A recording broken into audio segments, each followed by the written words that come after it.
Welcome back to another episode of Grizzly True Crime. My name is Gisela K, and today we're going to be looking at some updates in the Gabby Petito case. So let's get started.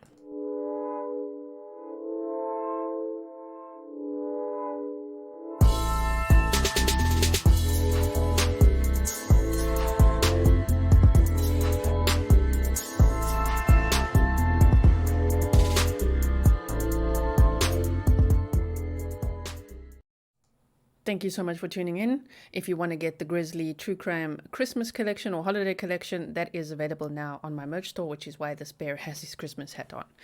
Okay, so today we're going to be looking at some updates in the Gabby Petito case. I know that for some of you, it's like, oh my word, I'm so done with this case, right?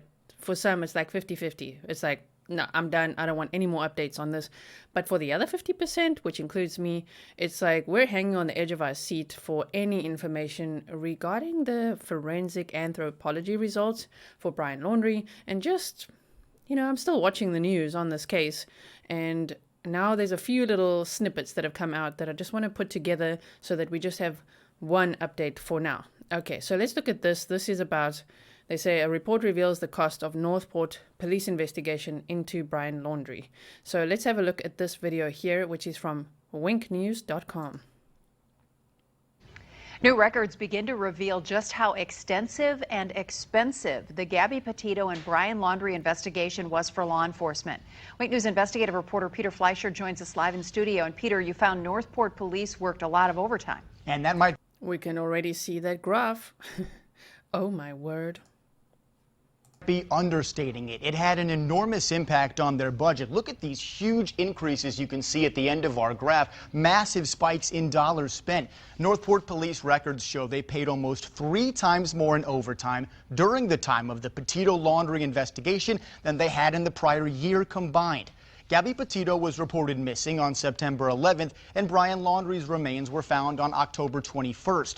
During that period, Northport PD was covering their normal responsibilities, but also handling that case that gripped the world. The Northport PD budget shows they spent about $195,000 on OT in September and October. So that's just for overtime. It's not for the search. Remember that search? Didn't they say there was like $150,000 a day? Or for all the drones and the swamp buggies, the cadaver dogs, the tracking dogs, just everything that was going on there. But of course, they did not find his remains. Chris Laundrie did. Interesting. That's almost 3 times more than what they reported paying from September 2020 to September 2021 when they doled out just $67,000. Northport PD declined our interview request for this update, but has previously discussed how challenging this case became. This has been it's been a very trying case, and a lot of eyeballs on it. I think what I know. Even from the Netherlands. It's actually worldwide, right? This case really went international quickly. So really a lot of eyeballs on it. My heart is that inside this room, this very room here, was a lot of individuals pouring their heart and soul into trying to find answers here. Law enforcement tells us even when they're working with the FBI, there's no reimbursement for those overtime hours. We also reviewed the department's overall budget, but their total expenses for those 2 months were slightly down from their previous year average. Back to you. That's weird. Total expenses were slightly down from the previous year's average. Why? What? So, okay, let's just read this a little bit here. Can you guys see that okay? I hope you can hear me properly now too. I know some of you have said I'm a bit soft lately. I actually think the problem isn't so much my mic, even though I don't have the best mic in the world. If you want to buy me an amazing mic, feel free to do so. It was on my Amazon wish list, but it doesn't work really very well, the Amazon wish list, because I live in the Netherlands and even Amazon makes it pretty difficult for me to get stuff from an Amazon wish list. It would have to be local. So again, PayPal, best way if you want me to get a better mic at some point. I mean... Anyway, I have a Blue Yeti. I've boosted the sound. Can you hear me? And anyway, so I hope I'm loud enough and I hope you can see properly and hear properly, okay? But I was going to say I've probably been a little bit softer spoken just because, I don't know, I think I'm working my butt off, and I love working my butt off, and this is not an excuse. I just think sometimes I'm a little bit softer spoken because I get so tired from speaking so loudly all the time because I make so much content. But it isn't an excuse, and I will do better, okay? I'm watching the sound bar below here, so I can monitor how it's going. And I don't know, I really hope that after today, sound issues are sorted out and I will use my voice, okay? I'm building confidence. I'm using my voice. I'm used to not using my voice. So to speak up on things and to talk about, of course, true crime, which is something that has always been very close to me that I didn't really vocalize. It's all new. Anyway, I'm digressing. Let's go on. So this is probably just the transcriptions, right? But they say the Northport Police Department budget shows they spent about $195,000 on overtime in September and October. That's more than 3 times what they reported paying from September 2020 to September 2021.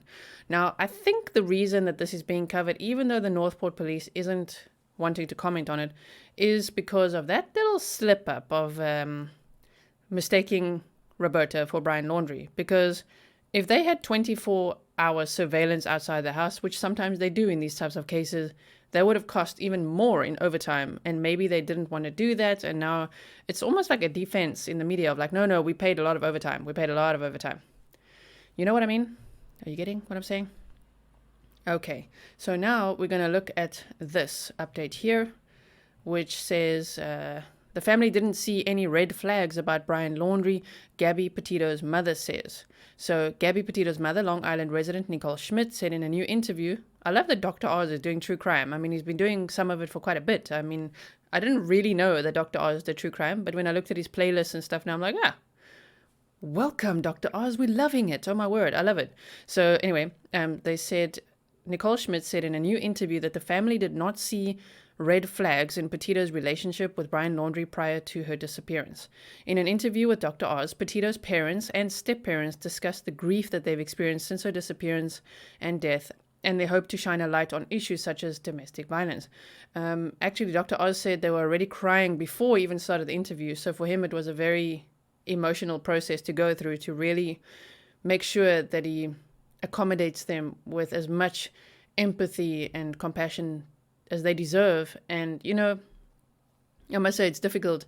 As you know, I'm very much shining as much light as I can on Daniel Robinson's case. And it's always like so heart-wrenching to talk to David Robinson, his father, who's looking for his son every day in Arizona, in the desert, with no help from the Buckeye Police Department. So, for instance, just that, and that's one father that I'm talking to, right? So can you imagine with Dr. Oz sitting with 4 parents who are struggling with grief, and they're already crying before the interview starts? It must be really difficult to conduct such an interview, right? Nicole said, I don't know why Gabby didn't open up to me about certain things. We just didn't see any red flags. Here on the Gabby Petito Foundation, they said, please tune in to Dr. Oz tomorrow as the family discusses how they are dealing with the loss of Gabby, the foundation they are creating, and how they plan to focus their efforts moving forward. The family's lawyer said they didn't want to discuss specific details about Laundrie during the interview, as the FBI still hasn't released findings about Petito's case. Okay, now they're going over the timeline again. This we know. Here, during the interview with Dr. Oz, Petito's father, Joseph Petito, discussed his experience receiving the call that his daughter's remains were found in Wyoming National Park on Tuesday, September 19th. He expressed his sadness that he will never get to walk her down the aisle on her wedding day or wish her happy birthday and hear her tell him he loves her. I'm never getting that anymore, he said. There's so many things I'm going to miss out on. Petito's parents and step-parents have all worked together to create the Gabby Petito Foundation with the goal of addressing the needs of organizations that help locate missing persons and assist victims of domestic violence. We're not okay, Schmidt said, but we have this, we have each other, and we're going to help a lot of people, and that's what's keeping us going. Okay, and thank you again to all of you who have bought the Let It Be Gabby Petito merch. Because of you, we were able to raise $2,000, which has already been transferred to the Gabby Petito Foundation. And since October 31st, we've raised an additional $279, which I'm just waiting to transfer because I'm waiting for that to grow until Christmas, and then I'll transfer that whole amount over. Okay, so if you want to still grab that, the Let It Be range, that will still be donated to the Gabby Petito Foundation. Here, they say, so even though they said in that article, the mom didn't see any red flags, here it says father's rage. Gabby Petito's dad reveals Brian Laundrie had all the hallmarks of an abuser as he pushed the blogger to feel shame. Okay, so they say the heartbroken dad, Joe Petito. So here they're showing the stepdad, but her dad said, sat with Dr. Oz to talk about Gabby's relationship with Brian alongside his daughter's mom, Nicole Schmidt, stepdad Jim Schmidt, and stepdad Tara Petito. So here they're pretty much showing Jim and Nicole, a little bit of Tara. They should have put the picture of the dad here. Anyway, okay. Dr. Oz questioned Gabby's parents and step-parents if they noticed any possible signs of abuse from Gabby's fiancé.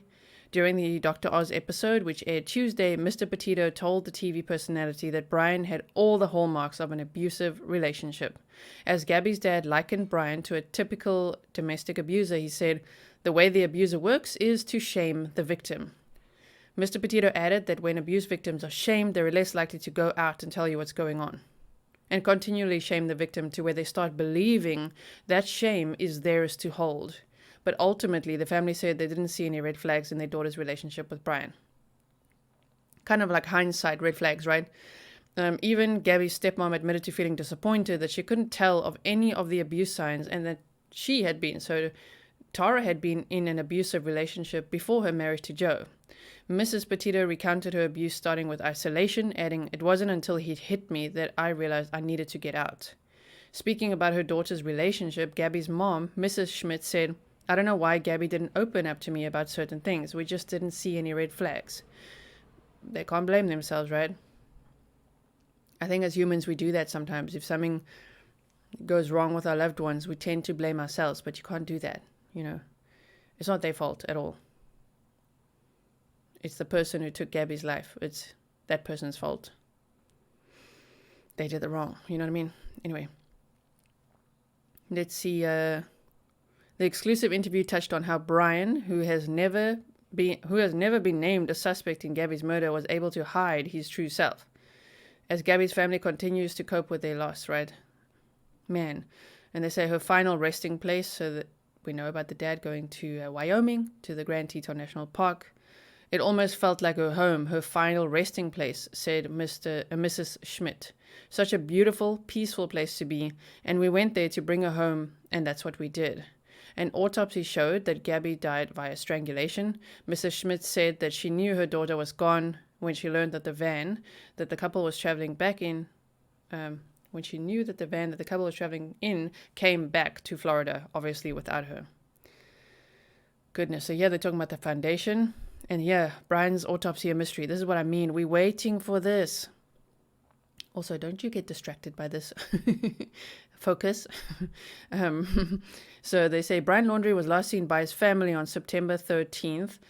Okay, at least they've corrected the date now. Days before Gabby's remains were eventually found.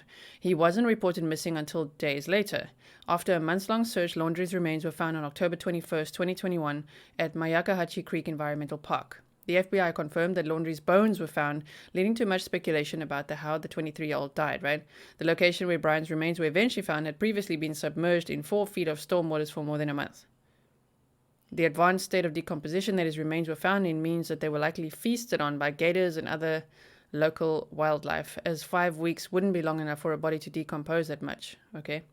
So a cause, manner, and date of death have not yet been determined for Brian after an autopsy came back inconclusive last month. And there they've got the whole timeline, which is always great. We do love timelines. I'm working on the Summer Wells one. So what did I want to add here? Oh, in talking to these people that I interview, right, FBI, behavioral analysts, if you didn't see that with Julia Cowley, that was amazing.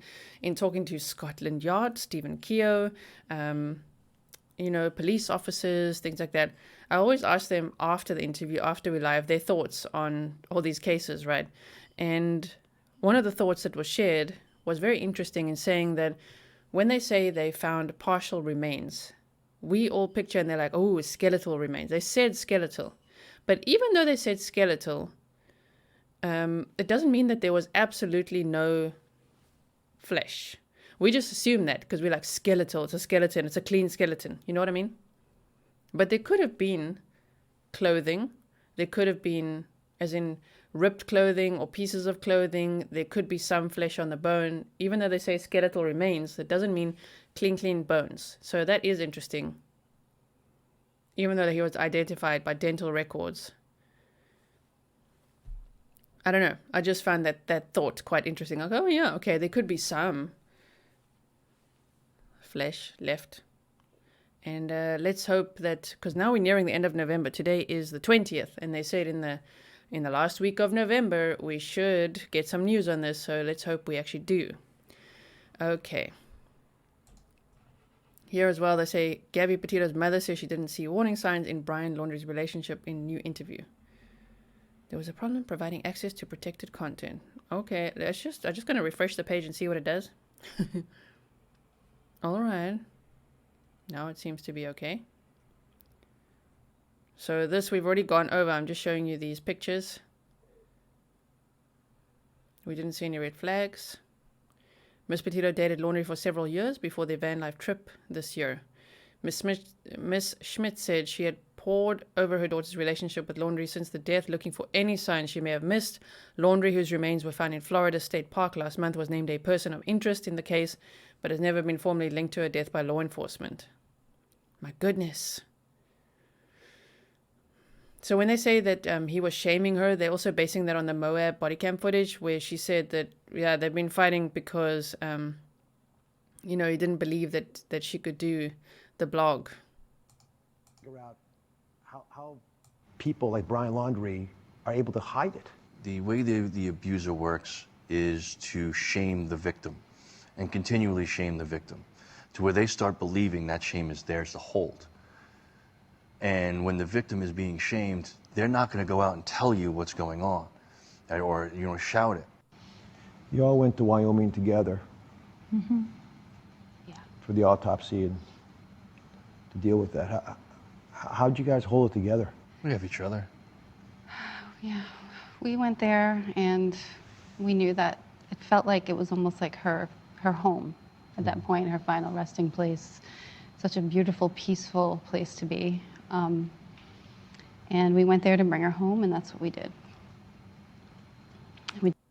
Okay. Exactly right. They say two moms out at Jenny Lake taking in the beauty of it all. Nikki Schmidt, Jim Schmidt, Joseph Petito. Okay.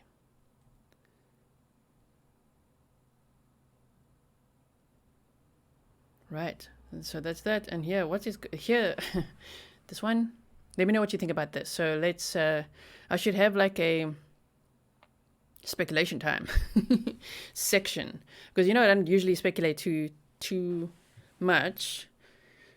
But I mean, here and there, it's actually a little bit fun to speculate a little bit, talking to Stephen Keogh from Scotland Yard and just hypothesizing. That's what they do. That's what homicide detectives do. So I don't know. That kind of encouraged me to be like, well, let's hypothesize then. Which is not just wild speculations. It's just look at some stuff, right? And think about this. So this one, let's see the video. This morning, wearing cargo pants and carrying a plastic bag, Chris Laundrie left his home in Northport and headed to the Carlton Reserve. The Laundrie. I just like how they're like, this morning, Chris Laundrie wearing cargo pants and carrying a plastic bag. But now that bag, right, here we go. So they say, Brian Laundrie sleuths claim his dad was spotted planting the mystery notebook at Florida Park where the body and items were found. Internet sleuths have claimed that Brian Laundrie's father, Chris, planted Brian's notebook at the reserve where the 24-year-old's body was found, claiming a photo shows him carrying it in a bag. Okay. Officials have made no suggestion that Chris Laundrie has planted any evidence, but internet investigators have been trawling through pictures of the crime scene, hoping to find clues about Brian's death. Photos made viral on Twitter by internet sleuths were from the day Chris returned after police found his son's remains. So how much can we even zoom on this? What do you think about this? Let's do this.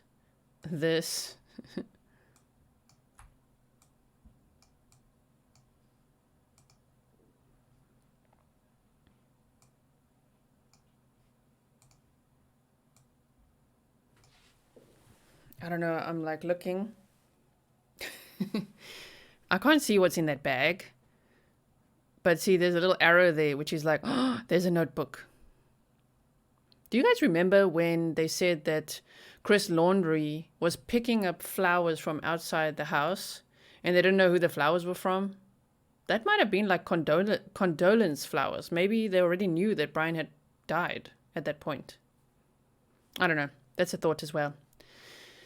Speculation time. So I don't know. Let me know what you think about that. Does that look like a notebook to you? I mean, it can. It's the right shape. But I mean, who knows what that really is? Let's exit this quickly and see what else they say.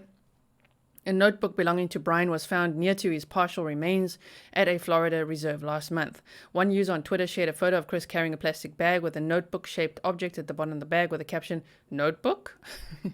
Notebook. It's insane we are hearing nothing about this case anymore, nothing about the notebook or anything. It's like this never happened.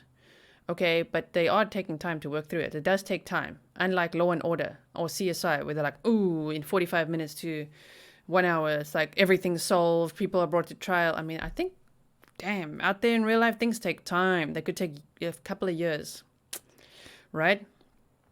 Others claiming that Chris's finding of the bag was convenient given how officers reportedly took it away. Right where they left it, commented a person on that tweet. However, the photo they pulled was from the time Chris and his wife Roberta were seen leaving the Carlton Reserve after finding their son's belongings. They said the notebook contained clues. The friend told The Sun in an exclusive interview that Laundrie's notebook could contain clues to solve the death of his girlfriend Gabby Petito, which a medical coroner determined was due to strangulation. The friend alluded to Laundrie's notebook as showcasing an important look into Laundrie's private life and his potential last days with Petito. Hopefully his notebook can detail what it is we all want to know, the friend said. But the friend was too exasperated to carry on, only asking a question in everyone's minds. Why, Brian, why? Yeah. Oh my goodness. Okay, so nonsense to believe evidence was planted, right? The attorney called it hogwash to suggest the parents planted Brian's possessions in the swamp, explaining that they were both being shadowed by reporters and the police. He said the area where the remains and belongings were found was the same location Chris and Roberta had told cops to search a month ago. Indeed, this is the very area of the park that we initially informed law enforcement on, I believe it was September 17th, that Brian would most likely be in the preserve. I like when they're like, it's in the preserve. Right, Mayaki Environmental Creek. Yeah. I don't know, I say reserve, some people say preserve, it's both same. I'm just like, he's like, it's in the preserve. Mr. Laundrie informed me that it was quite near the entrance. He put a time frame of about 30 minutes in, a mile or two into the reserve. Look at these photos. Oh my gosh, this guy dresses like such an army dude, huh? The dad. Anyway, that's that. And I think there's one more thing here. Brian Laundrie update. This cannot be our life, tweets Gabby Petito's mum. They wrote mum, so this must be written by a British person, am I right?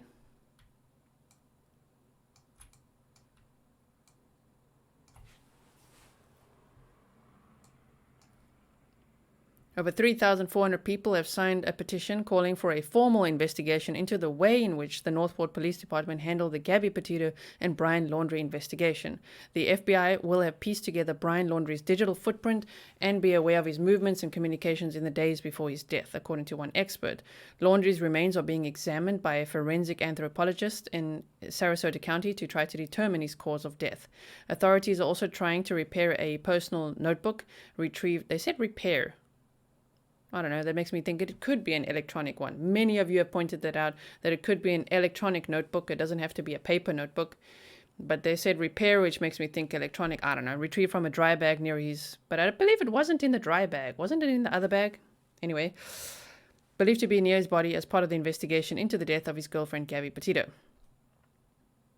Okay, I think the FBI knows a lot of these questions and they will be resolved, Mr. Enton says. If they close the case, those documents will be available through public record searches. Now, as you know, I'm very inspired by what Brian Enton is doing, covering the Summer Wells case, which is why I've started covering it with a fresh pair of eyes. New glasses. Thank you. And just looking at it factually, because it's now been 157 days since Summer Wells has been reported missing, and there's still no answers. I really enjoyed hypothesizing the other night with Stephen Keogh from Scotland Yard. If you haven't checked out that episode, please do check that out as well. If you don't have time, then go to my highlights channel. I have a second channel, Grizzly True Crime Highlights, which is linked in the description box below. And you can check out like 5-minute highlights, even of this video. So this has been, 25 minutes? So it'll end up being like 30 minutes total. And then you can just watch the 5-minute one there. Okay, so those are the updates that we have for now. There's not much else going on. I just thought I would share those with you.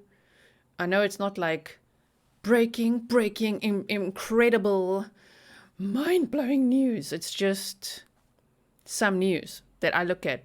I mean, every day's Google scroll searches, Brian Laundrie news, Gabby Petito news, Gabby Petito case news, I don't know, all that. I've even got Google alerts for this stuff, right?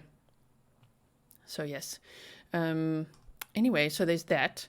So now what do we waffle at the end? What do I have to say? I always have something to yak about at the end, huh? Okay, what can I say to you? What can I say? I don't think I have any stuff to say besides the Christmas collection, which is now available, as well as Overtime Every Time. That range is also available in the merch. And of course, I could now say thank you so much to everyone who sent me PayPal donations. That is awesome. That is the most direct way to support me. Another way would be to click the subscribe button there, huh? Subscribe and the bell. Okay, that is a way for YouTube to know, people like this channel. We should show more people this channel. So that would be amazing if you could do that as well. Please do, hit the like and then comment below. I'd love to hear your thoughts. I definitely have no capacity to reply to everyone, but I do read your comments. So if you want to leave those below, that would be great. And then I want to say welcome to all the new members as well. Oh my word, you guys are amazing. I've got the Bear Cubs and the Superstar Grizzlies.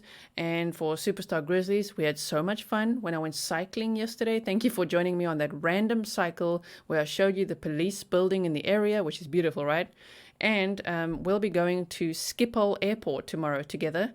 I'm first going to go there on the train with my husband. Then I'm going to say bye to him because he's going to Sweden for business. And then I'm going to be at the airport all lost, confused, all alone, abandoned. And I'm going to do a video with you guys. I hope it's not too boring. If it is too boring, I've made a backup plan. But then I'll just take the train back to the city and show you something in the city. Okay? So yes, thank you so much for watching. I appreciate all the support. buymeacoffee.com/Gisela K. That's another great way to support me. Right now, you can buy me a Christmas bauble because this is the first time I've had a Christmas tree in 10 years. That's a whole long story. Not going to spill the trauma over here. But I only have a Christmas tree and twinkly lights so far. So if you want to contribute towards Christmas baubles, I'm going to get those next week. It's going to keep me busy while my husband is away. I'll be making content. I'm interviewing Donnie Brasco, Joe Pistone. Oh my word, he's the most legendary undercover FBI agent in history, right? So him and Bob Starkman will be on the show. And so I'm going to be busy with that. Busy with the Summer Wells case, busy with any of these updates, making content, right, and for 2 channels. But then on top of that, I'm also going to be making sure that I put up our Christmas tree and make it really nice. So yes, thank you so much to everyone who's already bought me some Christmas baubles, and I will show you the Christmas tree once it's up.